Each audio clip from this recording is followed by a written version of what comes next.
Hello everyone, in front of me is REALME GT7 Pro, and let me show you how to add a fingerprint. At first, open the settings. Then from settings list, select security and privacy, mark device unlock, and choose fingerprint and face unlock. Mark fingerprint and tap on agree. At first, you need to provide your current lock screen pattern. If you don't have one yet, you will have to create it. It's kind of a backup to your fingerprint.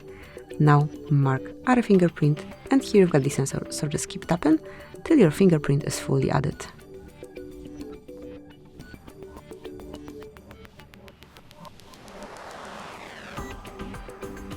As you can see, fingerprint is added, so it's a pretty quick operation.